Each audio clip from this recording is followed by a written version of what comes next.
People tell me all the time, I see it in comments and messages, they want me to cover Mushroomhead.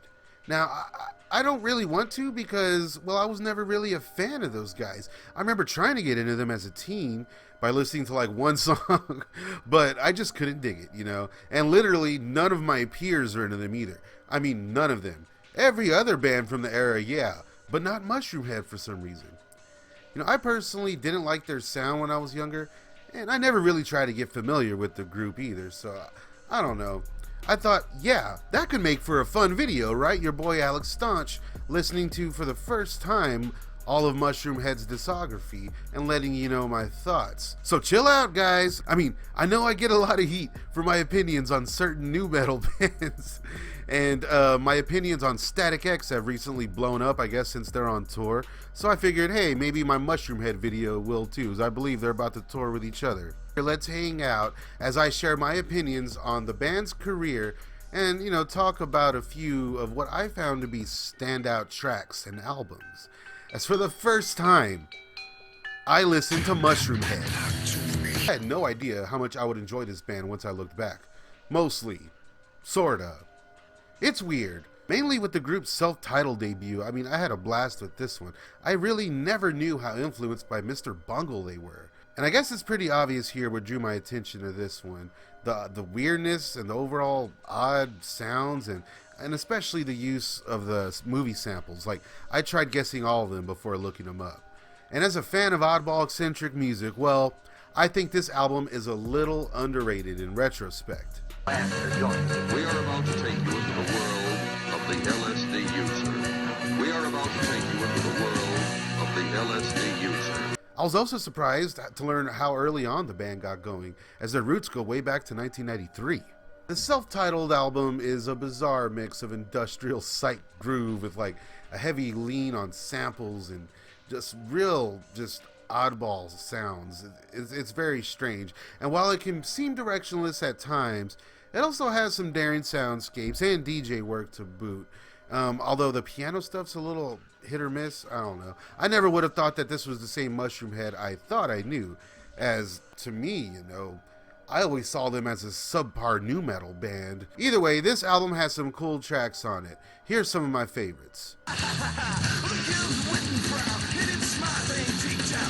really dug the track 43 as well.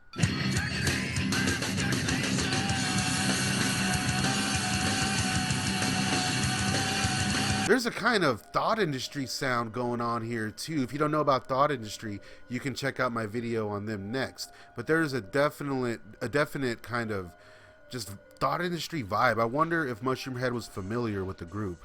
And also, there's some definite Mr. Bungle stuff going on here. And in turn, like Dog Fashion Disco or something. And the industrial edge is present all throughout this thing. I don't really dig the random kind of connecting piano stuff though, but hey, whatever. Now I'm going to skip the next couple of releases, as they would largely be re-recorded or remastered for what was basically a compilation album, 2001's Double X. The album I remember seeing on shelves and whatnot and t-shirts. Like, I remember seeing them and thinking they were kind of a Slipknot ripoff. And, you know, their non-feud is well documented other places, so we won't touch on it here. But basically, the group's look of the black masks with the white symbols overall, it kind of was meant to be like, hey, our look was stolen. That's what that was meant to represent. However, I always thought that their white and black masks kind of resembled the comic character The Grindel. But whatever. And it's here that I remember trying to get into the group, like I really did, as I said, for that one video. It was on pretty often on MTV, but it just never hit. I mean, it had a cool video, but, you know, it just wasn't their time when I was 13. I don't know. I was still listening to, like, Dark Funeral and fucking Goo Goo Dolls. But definitely, I'd say that the song 43 is one of my favorites on the first album. And that also appears here on Double X. And the album is basically a compilation, like I said. But I must say, the overall mix of songs makes for a decent album altogether. As for, you know, being something to get you into the group, like if you're trying to introduce someone to Mushroomhead, this compilation really does the trick. And it's kind of cool how many sounds and genres it manages to play with as a result. But perhaps the best track on the album was the bonus track that I did not see coming. Hello? Yeah, Joe, listen here, man. What the fuck? I'm gonna come down and play some lead for your metal band. You don't even know where I'm at. Well, hold up, G. You turn the motherfucker away from calling up your ad. You don't even know he say you don't fit the bill. What's up with that? Because my friends wouldn't want you in the band. What, but your friends don't want me in the band. Why is that? Hold up, go on and say it.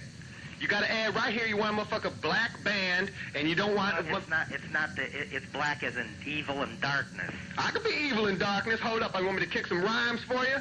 Motherfucking devil coming down on your street, gonna kick your fucking ass, gonna stab you in your fucking neck, Joe. The band would then release their first album of all new music for Universal Records, and I guess you could say this was their most successful album, as it had the track Sun Doesn't Rise on the Freddy vs. Jason soundtrack. I remember that. However, I didn't really dig the song.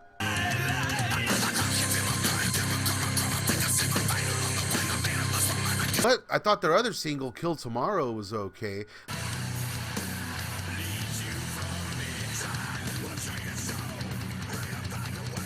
Like, it feels like a more straightforward tune and not as loosey-goosey, you know, as much as the spastic keyboards and whatnot. I know, I feel like the keys were used perfectly this time. Like, the spastic stuff is kind of left on the cutting room floor. And the piano we do get and the keys we do get, it really is more of a matured kind of take on it. The track 13 was interesting, and I thought a high point on the album was the track The War Inside, I believe it was called. And I also feel the track Almost Gone would hint at the band's more commercial sounding stuff that would appear later on in their career. This album would chart though and do pretty darn well for the band, leaving the fans wanting more and putting Mushroomhead in that odd space where now they gotta one-up themselves or do something else drastic. I mean, besides covering a Seal song. Overall, it's just a lot more metal sounding, like leaving the elements that I was first drawn to with that first album kind of on the back burner. But, you know, whatever. It works. It's not a bad album. And apparently this made a lot of lists for best new metal albums and most influential new metal albums. And it did a lot of good business out there. So fuck me, right?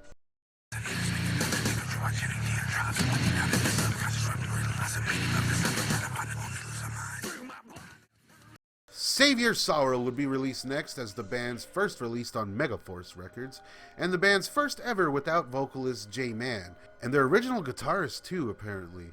And in my opinion, I think the band went for a more palatable sound this time around. A lot of the tracks sound like radio rock, but with just a hint of Mushroomhead flavor throughout, which I think is a little odd.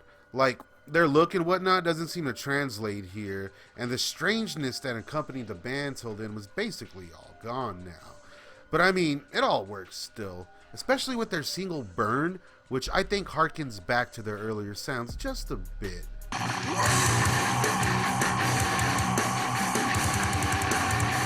But the album is pretty heavy and aggressive, and there are some soundscapey tracks, and again, the keys are done very well here. I think it's a solid album. It's just not as Mushroomheady as I thought it would have been, you know? I don't know, maybe I'm tainted by their earlier, more experimental stuff, and I kind of felt like they're turning into a pretty regular metal band for that time. I don't know, at this point, you know. Am I wrong? What do you guys think? Weird, you know, the tough guy sound here, and Jeffrey's look reminds me of Motor Grader. Alright, let's get to the next album. Beautiful Stories for Ugly Children. This one went to number 1 on iTunes, and a lot of events actually went down after the release of this one. I was surprised to find that out, actually. But first, let's talk about a few tracks. The track Come On got a lot of airplay. It was featured in a Ric Flair TNA promo.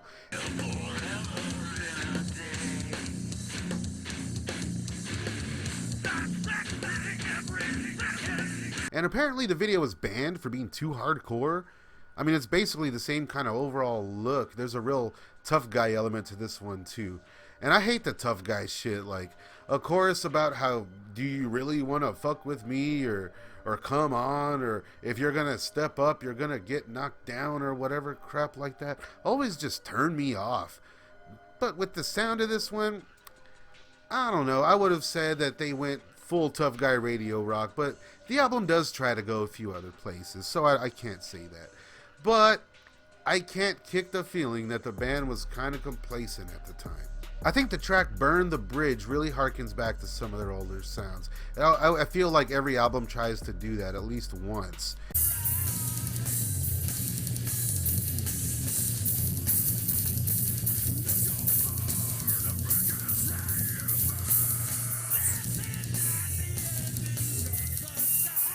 And I thought The Harm That You Do had some pretty unique things going for it. A lot of the tracks here were fun to listen to, you know, just in a songwriting and arranging sense. That's where I found the most enjoyment on this one.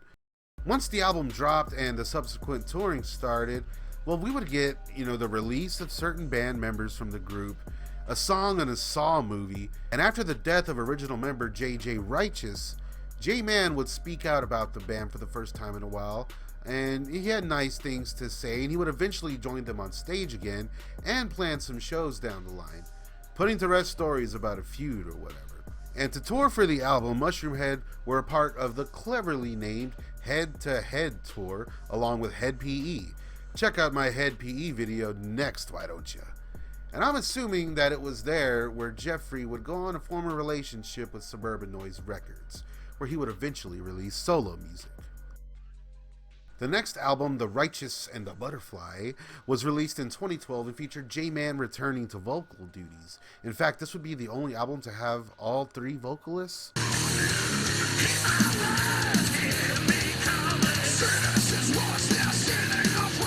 With The Righteous on the Butterfly, they would do a lot of touring for this one, maybe the most touring they'd ever done. They even went on tour with Insane Clown Posse. And they even did a headlining UK tour with American Head Charge, another head band, ironically. And they did a bunch of festivals, and they were just all over the place around this time.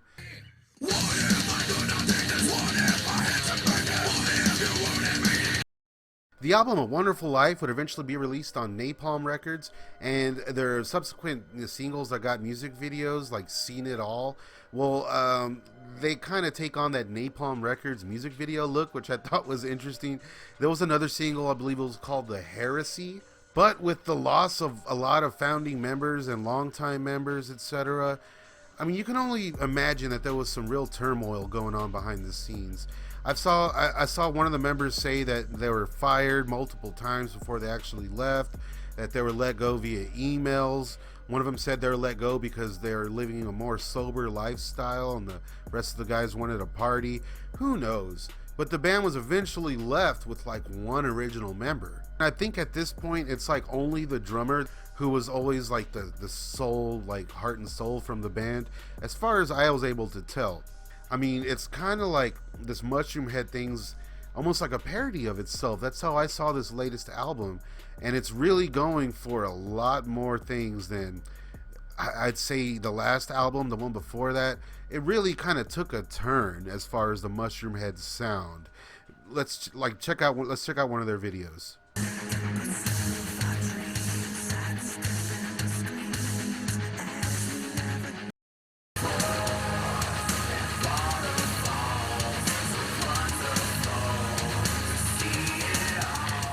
And I know I didn't mention a lot about the group as far as different members coming in and out and whatnot, but as I stated, this wasn't really supposed to be a full deep dive into Mushroomhead. If y'all want me to do that, let me know and maybe I will. This was just kind of get me introduced to the band. It's my way to try to introduce myself to this stuff and be as open-minded as possible. That being said, their latest album, I think, really does go some very cool places. It is right up there with everything else that's happening nowadays. Like, I can see them touring with any band nowadays. Back when it was like, it seemed a bit more specific. But I wish the band well. Maybe I can go see them live soon. I think they're about to go on a tour. So I want to keep listening to this stuff. Let me know what tracks I should check out. I do appreciate weird and odd music. And although I may not have grew up liking this stuff, I gotta tell you, it's all very interesting to me nowadays. So guys, I appreciate y'all watching. Let me know what other bands to get into. I'm going to try to get to all of y'all's recommendations. To everyone who recommended I check out Mushroomhead, thanks, staunch gang. And guys, until next time, don't forget to rewind.